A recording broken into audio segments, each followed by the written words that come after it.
जय हिंद साथियों, स्वागत आप सभी का आपके अपने YouTube चैनल बिग जोश में। तो साथियों, उम्मीद करता हूं कि आप सभी स्वस्थ होंगे। तो साथियों, आज की इस क्लास में हम बात करने वाले हैं हिंदी वर्णमाला से संबंधित टॉप 50 मोस्ट इंपॉर्टेंट क्वेश्चंस के बारे में, जो कि हर बार किसी न किसी परीक्षाओं में कई बार पूछे जा चुके हैं। तो साथियों, इस वीडियो में दिए गए टॉप 50 क्वेश्चंस के अलावा अन्य कोई भी क्वेश्चंस किसी भी एग्जाम में नहीं बने हैं, इसलिए ये वीडियो आप सभी के लिए बहुत ही हेल्पफुल होने वाली है। तो वीडियो को ध्यान से देखिएगा और वीडियो पसंद आए तो और दोस्तों के पास शेयर जरूर कीजिएगा और वीडियो को लाइक करके चैनल को सब्सक्राइब जरूर कर लीजिएगा। तो आइए देखते हैं। जैसे हमारा पहला क्वेश्चन है, भाषा की सबसे छोटी इकाई है। आपको बताना है कि भाषा की सबसे छोटी इकाई कौन सी है। शब्द है, व्यंजन है, स्वर, वर्ण। तो इसमें हमारा राइट आंसर ऑप्शन डी हो जाएगा। भाषा की सबसे छोटी इकाई वर्ण है। नेक्स्ट क्वेश्चन है, वर्णमाला कहते हैं। वर्णमाला किसे कहते हैं? शब्दों के समूह को, वर्णों के संकलन को, शब्द गणना को, वर्णों के व्यवस्थित समूह को।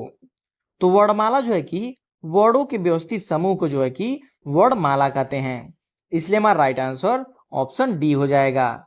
नेक्स्ट क्वेश्चन देखते हैं, निम्न में से कंठ ध्वनि कौन सी है? देखिए, रेलवे 1997 में पूछा हुआ क्वेश्चन है और बताना आपको निम्न में से कंठ ध्वनि कौन सी है। क ख, य र, च ज, ट अड़। तो इसमें हमारा राइट आंसर ऑप्शन ए हो जाएगा। क और ख जो है कि कंठ ध्वनियां हैं। क और ख बोलने पे हम कंठ से खुल करके बोलते हैं, इसलिए हमारा राइट आंसर ऑप्शन ए हो जाएगा। नेक्स्ट क्वेश्चन देखते हैं, स्थान के आधार पर बताइए कि मूर्धन्य व्यंजन कौन सा है। आपको बताना है कि इन चारों में से मूर्धन्य व्यंजन कौन सा है। देखिए, यूपीपी 2010 में पूछा हुआ क्वेश्चन है। ऑप्शन ए है क घ, ज झ, ड ढ, प फ। तो इसमें राइट आंसर ऑप्शन सी हो जाएगा। ड ढ जो है कि मूर्धन्य व्यंजन है। काफी इंपॉर्टेंट क्वेश्चन है। बढ़ते अपने नेक्स्ट क्वेश्चन की तरफ। निम्न में से अल्प प्राण कौन से वर्ण हैं? आपको बताना है, काफी इंपॉर्टेंट क्वेश्चन है। देखिए, अल्प प्राण और महाप्राण से ये क्वेश्चन आपको एग्जाम में जरूर देखने को मिलेंगे। तो ऑप्शन ए है अ आ, क ग, य ध, फ भ। तो इसमें हमारा राइट आंसर ऑप्शन बी हो जाएगा। क ग जो है कि अल्प प्राण वर्ण हैं। अब बात आती है कि अल्प प्राण किसे कहते हैं। तो अल्प प्राण वह व्यंजन होते हैं जिनमें बहुत कम वायु प्रवाह से बोला जाता है, जैसे कि क, ग, ज, प। जब अल्प प्राण ध्वनियां महाप्राण ध्वनियों में परिवर्तित हो जाती हैं तो उसे महाप्राधिकरण भी कहते हैं। तो इसलिए हमारा राइट आंसर ऑप्शन बी हो जाएगा। अल्प प्राण जो है कि क और ग हैं। नेक्स्ट क्वेश्चन है, निम्न में से नासिक व्यंजन कौन सा है? देखिए, ये भी रेलवे में पूछा हुआ क्वेश्चन है। आपको बताना है कि नासिक के व्यंजन जो कि नाक के द्वारा उच्चारण किया जाता है, इनमें से कौन सा है। ऑप्शन ए है स, इ, ग, ज। तो देख रहे हैं आप, उच्चारण करते समय इ जो है कि नासिक के वर्ड से आ रहा है, इसलिए हमारा राइट आंसर ऑप्शन बी हो जाएगा कि इ जो है कि नासिक के व्यंजन है। आपकी बेहतर जानकारी के लिए बता दें कि नासिक के व्यंजन ऐसा व्यंजन होता है जिसे नरम तालु को नीचे लाकर उत्पन्न किए जाए और जिसमें मुंह से वायु निकलने पर अवरोध हो, लेकिन नासिकाओं से निकलने की छूट हो, उन्हें हम नासिक के व्यंजन कहते हैं। काफी इंपॉर्टेंट क्वेश्चन है। देखते हैं नेक्स्ट क्वेश्चन, ए वर्ड क्या कहलाते हैं? जो ए वर्ड होते हैं वो क्या कहलाते हैं? नासिक्य, मूर्धन्य, ओष्ठ्य, कंठ तालव्य। तो ए जो है कि कंठ तालव्य व्यंजन होते हैं। काफी इंपॉर्टेंट क्वेश्चन है। नेक्स्ट क्वेश्चन है, हिंदी वर्णमाला में अयोग्यवाह वर्ण कौन से हैं? जो हिंदी वर्णमाला है उसमें अयोग्यवाह वर्ण कौन से हैं? देखिए, टीजीटी 2014 और रेलवे 1997 में पूछा हुआ क्वेश्चन है। तो ऑप्शन ए है अ आ, ई, उ, अंग अह। तो अयोग्यवाह वर्ड जो होता है अंग और अह होते हैं। अयोग्यवाह वर्ण के अनुसार अंग और विसर्ग अह को जो है कि अयोग्यवाह कहते हैं, क्योंकि यह न तो स्वर के अंतर्गत आते हैं और ना ही व्यंजन के अंतर्गत आते हैं, लेकिन यह स्वर के अंत में अवश्य लगते हैं, जैसे कि अंग और अह, इसलिए ये अयोग्यवाह वर्ण हो जाते हैं। नेक्स्ट क्वेश्चन देखते हैं। निम्न में से बताइए कि किस शब्द में द्वितीय व्यंजन है। आपको बताना है कि इन चारों में से किस शब्द में द्वितीय व्यंजन है। पुनः, इलाहाबाद, दिल्ली, उत्साह। तो इसमें राइट आंसर ऑप्शन सी हो जाएगा कि दिल्ली में जो है कि द्वितीय व्यंजन है। द्वितीय व्यंजन प्रयोग का एक वर्ड अपने जैसे वर्डों के साथ आना द्वितीय प्रयोग कहलाता है। जैसे कच्चा, आप कच्चा लिख रहे हैं तो देखिए च 2 बार आ रहा है, एक बार आधा च, एक बार पूरा च। फिर से ऐसे होता है आपका एग्जाम्पल पक्का, फिर से आपका एग्जाम्पल हो जाता है गप। आप ऐसे वर्डों का यूज करते होंगे। उसी तरह ये दिल्ली भी जो है कि हमारा द्वितीय व्यंजन के अंतर्गत आता है। बढ़ते अपने नेक्स्ट क्वेश्चन की तरफ। श श श ह कौन सी व्यंजन कहलाते हैं। ये जो आपके स ह हैं, कौन सी व्यंजन कहलाते हैं। प्रकंपी, स्पर्शी, संघर्षी, सपर्श संघर्षी। तो इसमें राइट आंसर ऑप्शन सी हो जाएगा, संघर्षी। ये स है जो है ये संघर्षी व्यंजन कहलाते हैं, क्योंकि ये थोड़ा संघर्ष के द्वारा बोलते समय निकलते हैं। जैसे स है, इसलिए मैं राइट आंसर ऑप्शन सी हो जाएगा। बढ़ते अपने नेक्स्ट क्वेश्चन की तरफ। निम्नांकित में से बताइए कि नवीन विकसित ध्वनियां कौन सी हैं। इन चारों में से नवीन विकसित ध्वनियां कौन सी हैं। खग, उ, ए ओ, श। तो इसमें राइट आंसर ऑप्शन ए हो जाएगा। ख और ग जो है कि नवीन विकसित ध्वनियां हैं। काफी इंपॉर्टेंट क्वेश्चन है। नेक्स्ट क्वेश्चन देखते हैं। निम्न में से कौन सा घोष वर्ड है। आपको बताना है कि इन चारों में से कौन सा घोष वर्ड है।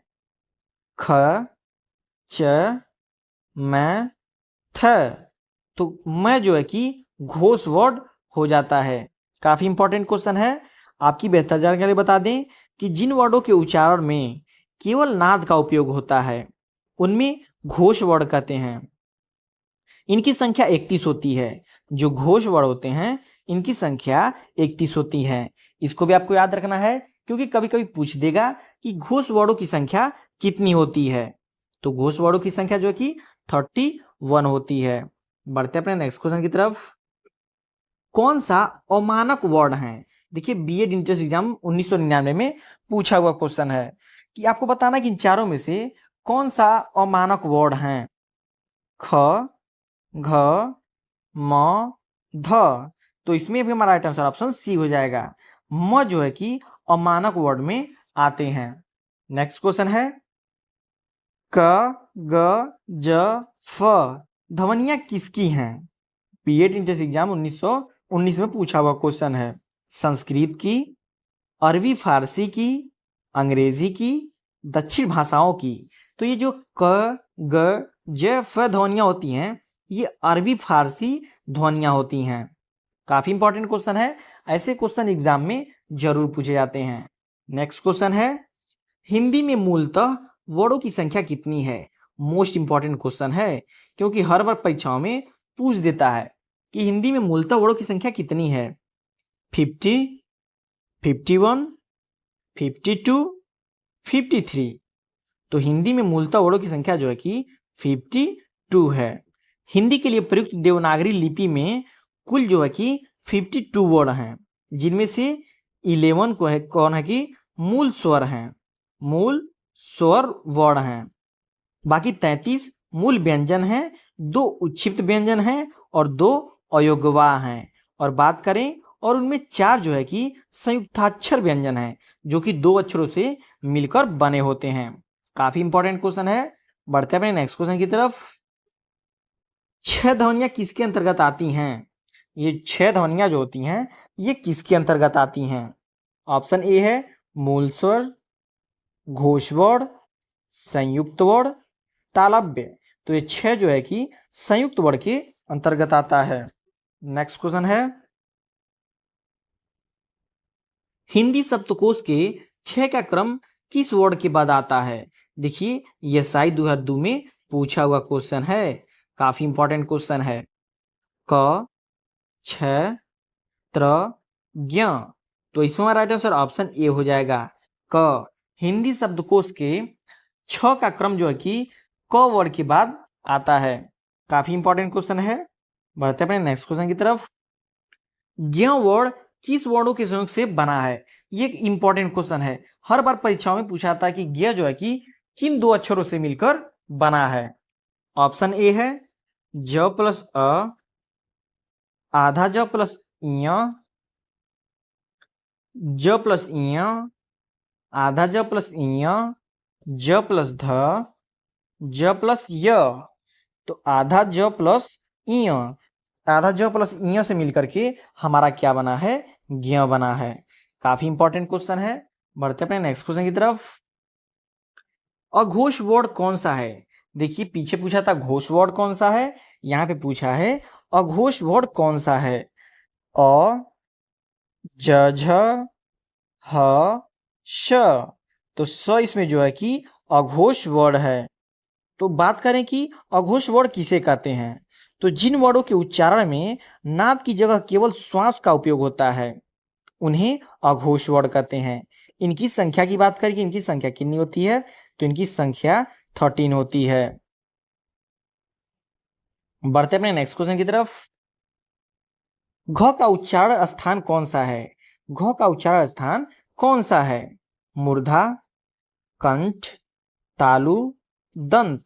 क्यों आपको बता दें कि अगर ऐसा क्वेश्चन आपके एग्जाम में आता है तो आप इसको प्रैक्टिकली करके सही कर सकते हैं। जैसे यहाँ पे दिया है घ का उच्चारण स्थान कौन सा है? मूर्धा, कंठ, तालु, दंत। तो कंठ से जो है कि बोलिए घ, घ जो है कि कंठ से बोला जा रहा है, तो इसमें राइट आंसर ऑप्शन बी हो जाएगा। मूर्धा, मूर्धा से घ बोलिए, नहीं बोल पाएंगे। तालु से भी आप नहीं बोल पाएंगे, दंत से भी आप नहीं बोल पाएंगे। आप घ बोल पाएंगे तो सिर्फ और सिर्फ कंठ के सहयोग से। बढ़ते अपने नेक्स्ट क्वेश्चन की तरफ। इनमें संयुक्त व्यंजन कौन सा है? इन चारों में से संयुक्त व्यंजन कौन सा है? ऑप्शन ए है ढ, ज्ञ, ड, अंग। अभी आप पीछे देखे हैं कि ज्ञ जो है कि आधा ज प्लस ञ से मिलकर बना है, और वही क्वेश्चन यहाँ पे आपको दूसरे तरीके से पूछा है कि इनमें से संयुक्त व्यंजन कौन सा है। तो ज्ञ जो है कि आधा ज प्लस ञ से मिलकर के बना है, इसलिए हमारा संयुक्त व्यंजन ज्ञ हो जाएगा। काफी इंपॉर्टेंट क्वेश्चन है। बढ़ते अपने नेक्स्ट क्वेश्चन की तरफ। निम्नलिखित में से कौन सा वर्ण उच्चारण की दृष्टि से दंत्य नहीं है? इन चारों में से उच्चारण कीजिए और बताइए कि कौन सा जो है कि दंत्य नहीं है। त ये है, न ये भी है, द ये भी है, ट जो है कि तालु से होकर के बोला जा रहा है, इसलिए हमारा राइट आंसर ऑप्शन डी हो जाएगा कि ट जो है कि दंत दृष्ट नहीं है। काफी इंपॉर्टेंट क्वेश्चन है। बढ़ते अपने नेक्स्ट क्वेश्चन की तरफ। जिन शब्दों के अंत में अ आता है उन्हें क्या कहते हैं? देखिए बीएड इंट्रेंस एग्जाम 2003 में पूछा हुआ क्वेश्चन है। ऑप्शन ए है अनुस्वार, अयोग्यवाह, अंतस्थ, अकारात। तो इसमें हमारा राइट आंसर ऑप्शन डी हो जाएगा कि जिन शब्दों के अंत में जो है कि अ आता है उन्हें अकारात कहते हैं। बढ़ते अपने नेक्स्ट क्वेश्चन की तरफ। छ वर्ण किसके योग से बना है? आपको बताना कि छ वर्ण किसके योग से बना है। क, श, कधन च, कधन छ, कधन श। तो इसमें राइट आंसर ऑप्शन ए हो जाएगा। छ जो है कि कधन स से मिलकर के बना है। तो आपकी बेहतर जानकारी बता दें कि जिन व्यंजनों के उच्चारण में अन्य व्यंजनों की सहायता ली जाती है ऐसे व्यंजनों को संयुक्त व्यंजन कहते हैं। जैसे आपका ज्ञ देखे हैं, 2 शब्दों से मिलकर बना है, आधा ज प्लस इ। वैसे ही ये भी छ जो है कि क प्लस श से मिलकर के बना है। तो ऐसे शब्द जो है कि संयुक्त व्यंजन कहे जाते हैं। बढ़ते अपने नेक्स्ट क्वेश्चन की तरफ। हिंदी वर्णमाला से स्वरों की कुल संख्या कितनी है? हिंदी वर्णमाला से स्वरों की संख्या आपको बताना है कि कितनी है। 10, 11, 12, 13। तो हिंदी वर्णमाला में स्वरों की संख्या जो है कि 11 है। अगर बात करें कि हिंदी वर्णमाला में अक्षरों की संख्या, तो हमारा 52 है। इंपॉर्टेंट क्वेश्चन है। बढ़ते अपने नेक्स्ट क्वेश्चन की तरफ। निम्नलिखित में से कौन स्वर नहीं है? इन चारों में से कौन सा ऐसा है जो स्वर नहीं है? अ, उ, ए। तो ये तीनों तो आपके स्वर हैं, लेकिन इ ये आपका व्यंजन है। तो इसलिए हमारा राइट आंसर ऑप्शन डी हो जाएगा। इ जो है कि स्वर नहीं है। इंपॉर्टेंट क्वेश्चन है। नेक्स्ट क्वेश्चन देखते हैं। निम्नलिखित में कौन ट वर्ग नहीं है? इन चारों में से कौन सा जो है कि ट वर्ग नहीं है? ठ, ढ, इ, घ। तो आप यहाँ पे देखेंगे ये तीनों जो है कि ट वर्ग के हैं, लेकिन घ जो है कि क वर्ग का है। इसलिए हमारा राइट आंसर ऑप्शन डी हो जाएगा। घ जो है कि ट वर्ग का नहीं है। बढ़ते अपने नेक्स्ट क्वेश्चन की तरफ। हिंदी वर्णमाला में व्यंजनों की संख्या है। देखिए यहाँ पे बताना है कि आपको हिंदी वर्णमाला में व्यंजनों की संख्या है। अभी तो आप पीछे देखे हैं कि हिंदी वर्णमाला में स्वरों की संख्या 11 थी। यहाँ पे देखना है कि हिंदी वर्णमाला में व्यंजनों की संख्या कितनी है? 32, 34, 33, 36। तो इसमें हमारा राइट आंसर ऑप्शन सी हो जाएगा, 33। हिंदी वर्णमाला में व्यंजनों की संख्या जो है कि 33 है। तो साथियों, हिंदी वर्णमाला के स्वर, व्यंजन और शब्दों की संख्या जरूर इन तीनों में से कोई एक आपसे एग्जाम में पूछेगा। तो ऐसे क्वेश्चंस को ध्यान से देखना होगा। बढ़ते अपने नेक्स्ट क्वेश्चन की तरफ। निम्नलिखित में से कौन सा स्पष्ट स्वर है? देखिए नेट जेआरएफ 2005 में पूछा हुआ क्वेश्चन है, जो कि काफी मोस्ट इंपॉर्टेंट क्वेश्चन है। ऑप्शन ए है आ, ई, ज, ढ। तो इसमें राइट आंसर ऑप्शन ए हो जाएगा कि स्पष्ट स्वर जो है कि आ है। जैसे आप इसको बोलते हैं आ। आपकी बेहतर जानकारी के लिए बता दें कि स्पष्ट स्वर जिन स्वरों के उच्चारण में जिह्वा का पिछला भाग सक्रिय रहता है, उन्हें स्पष्ट स्वर कहते हैं। जैसे आ, उ, बड़ा ऊ, ओ, औ, आ। तो ये सभी आपके स्पष्ट स्वर के अंतर्गत आ जाते हैं। बढ़ते अपने नेक्स्ट क्वेश्चन की तरफ। निम्नलिखित में से कौन सा अयोगवाह है? देखिए क्वेश्चन 2 बार पूछा जा चुका है आपसे। प्रवक्ता भर्ती परीक्षा 2006 में पूछा हुआ क्वेश्चन है। विसर्ग, महाप्राण, व्यंजन युक्त, संयुक्त व्यंजन, अल्प प्राण। तो इसमें हमारा राइट आंसर ऑप्शन ए हो जाएगा। विसर्ग जो है कि अयोग्यवाह है। आपकी बेहतर जानकारी बता दें, अयोग्यवाह अनुस्वर, अंग और विसर्ग अह को कहते हैं, क्योंकि यह न तो स्वर के अंतर्गत आते हैं और ना ही व्यंजन के अंतर्गत आते हैं। इसके अतिरिक्त 2 अयोग्यवाह होते हैं। अयोग्यवाह से तात्पर्य उन वर्णों को कहते हैं जो ना स्वर और ना ही व्यंजन होते हैं। काफी इंपॉर्टेंट क्वेश्चन है। बढ़ते अपने नेक्स्ट क्वेश्चन की तरफ। छ ध्वनि का उच्चारण स्थान है। जो छ आप बोलते हैं उसका उच्चारण, जो छ ध्वनि आप बोलते हैं उसका उच्चारण कहाँ से होता है? देखिए काफी इंपॉर्टेंट क्वेश्चन है, जो कि नेट जेआरएफ में पूछा हुआ क्वेश्चन है। दंत, ओष्ठ, तालव्य या फिर इनमें से कोई नहीं। तो छ आप बोल करके देखिए, आपका तालव्य से छ का उच्चारण होता है। जैसे छ, तो देखिए तालव्य से हो रहा है, इसलिए हमारा राइट आंसर ऑप्शन सी हो जाएगा। नेक्स्ट क्वेश्चन देखते हैं। निम्नलिखित में से कौन सा एक संयुक्त व्यंजन नहीं है? इन चारों में से कौन सा ऐसा है जो संयुक्त व्यंजन नहीं है? पहले तो आप जानिए संयुक्त व्यंजन कहते किसे हैं। जो 2 वर्णों के मेल से बने हुए होते हैं उन्हें संयुक्त व्यंजन कहते हैं। तो छ, श, त्र, य। तो ये तीनों जो है कि आपके संयुक्त व्यंजन हैं, लेकिन स जो है कि संयुक्त व्यंजन नहीं है, यह अकेले बना हुआ है। काफी इंपॉर्टेंट क्वेश्चन है। बढ़ते अपने नेक्स्ट क्वेश्चन की तरफ। तालव्य व्यंजन है। तालव्य व्यंजन कौन सा है? देखिए उत्तर प्रदेश बीएड परीक्षा में पूछा हुआ क्वेश्चन है। क, च, ज, झ, ट, ठ, ड, ढ, त, थ, द, ध, प, फ, ब, भ। तो इसमें राइट आंसर ऑप्शन ए हो जाएगा कि च, छ, ज जो है कि तालव्य व्यंजन है। काफी इंपॉर्टेंट क्वेश्चन है। बढ़ते अपने नेक्स्ट क्वेश्चन की तरफ। यर और लव किस वर्ग के व्यंजन हैं? जो यर और लव हैं वो किस वर्ग के व्यंजन हैं? तालव्य, ऊष्म, अंतस्थ, ओष्ठ। तो य र ल व जो है कि अंतस्थ व्यंजन के अंतर्गत आते हैं। बढ़ते अपने नेक्स्ट क्वेश्चन की तरफ। अनुनासिक का संबंध होता है, जो अनुनासिक होता है उसका संबंध किससे होता है? केवल नाक से, केवल मुंह से, नाक और मुंह से, या फिर इनमें से कोई नहीं। तो अनुनासिक का जो संबंध होता है नाक और मुंह दोनों से होता है।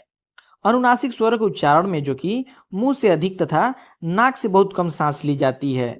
इन स्वरों पर चंद्र बिंदु का प्रयोग होता है, जो कि शिरोरेखा के ऊपर लगता है। जैसे आंख, आंख आप पढ़ते हैं तो देखते हैं चंद्र बिंदु लगा रहता है। आंख, माँ, ये दोनों आपके अनुनासिक स्वर हैं। काफी इंपॉर्टेंट क्वेश्चन है। बढ़ते अपने नेक्स्ट क्वेश्चन की तरफ। अनुनासिक व्यंजन कौन से होते हैं? वर्ग के प्रथमाक्षर, वर्ग के तृतीयाक्षर, वर्ग के चतुर्थाक्षर, वर्ग के पंचमाक्षर। तो वर्ग के जो है कि पंचमाक्षर जो है कि अनुनासिक व्यंजन होते हैं। जैसे इंपॉर्टेंट क्वेश्चन है। बढ़ते अपने नेक्स्ट क्वेश्चन की तरफ। हिंदी वर्णमाला में स्वरों की संख्या है। देखिए क्वेश्चन कई बार पूछा जा चुका, क्योंकि बहुत इंपॉर्टेंट क्वेश्चन है। देखिए नीट जेआरएफ में भी पूछा गया है। तो हिंदी वर्णमाला में स्वरों की संख्या जो है कि हमारा 11 है। काफी इंपॉर्टेंट क्वेश्चन है। बढ़ते अपने नेक्स्ट क्वेश्चन की तरफ। कंठोष्ठ ध्वनि का उदाहरण है। देखिए ये भी नीट जेआरएफ 2005 में पूछा हुआ क्वेश्चन है। ऑप्शन ए है और, ए, क, तालव्य। तो कंठोष्ठ ध्वनि का उदाहरण जो है कि और है। काफी इंपॉर्टेंट क्वेश्चन है, जिसकी एग्जाम में आने की 100% संभावना है। बढ़ते अपने नेक्स्ट क्वेश्चन की तरफ। भाषा निर्माण की इकाई का सही अनुक्रम है। जो भाषा की इकाई का निर्माण होता है उसका सही अनुक्रम इसमें से कौन सा है? देखिए नीट जेआरएफ 2014 में पूछा हुआ क्वेश्चन है। ऑप्शन ए है शब्द ध्वनि वाक्य पद, शब्द वाक्य ध्वनि पद, पद वाक्य ध्वनि शब्द, ध्वनि शब्द पद वाक्य। तो किसी भी भाषा का निर्माण जो है कि ध्वनि से होता है, फिर शब्द से होता है, फिर पद से होता है, तब जाकर के वाक्य बनता है। तो ये इसका आपका सही अनुक्रम हो जाएगा। लास्ट क्वेश्चन की तरफ, काफी मोस्ट इंपॉर्टेंट क्वेश्चन की तरफ। निम्नांकित में से उच्चारण स्थान के आधार पर कंठ से लेकर मुख में, निम्नांकित में से उच्चारण के स्थान के आधार पर कंठ से लेकर मुख विवर में उच्चारित व्यंजन ध्वनियों के सही अनुक्रम क्या है? जो उच्चारित व्यंजन की ध्वनियां हैं उनका सही अनुक्रम क्या है? देखिए जेआरएफ में पूछा हुआ क्वेश्चन है। ऑप्शन ए है कंठ तालव्य वत्सर्य दंत ओष्ठ, तालव्य कंठ ओष्ठ दंत वत्सर्य, दंत ओष्ठ कंठ वत्सर्य तालव्य, ओष्ठ वत्सल्य तालव्य कंठ दंत। तो इसमें राइट आंसर ऑप्शन ए हो जाएगा, कंठ तालव्य वत्सल्य दंत ओष्ठ। तो ये रहे आपके हिंदी वर्णमाला के अत्यंत महत्वपूर्ण क्वेश्चन। तो साथियों आप सभी लोग देख रहे होंगे कि ये सभी क्वेश्चन जो कि किसी ना किसी एग्जाम में पूछे जा चुके हैं। साथियों यदि आप इस वीडियो को ध्यान से देख लेते हैं और सारे क्वेश्चन को लर्न कर लेते हैं तो आपको हिंदी वर्णमाला में कहीं भी थोड़ी भी दिक्कत आने की कोई संभावना नहीं होगी। तो साथियों आई होप आप सभी लोग को सारे क्वेश्चन अच्छे से समझ आए होंगे और लर्न हो गए होंगे। तो अगर वीडियो पसंद आया हो तो लाइक जरूर कीजिएगा, चैनल को अभी तक सब्सक्राइब नहीं किया तो सब्सक्राइब जरूर कर लीजिएगा। मिलते हैं नए क्लास में नए वीडियो के साथ, तब तक के लिए टेक केयर।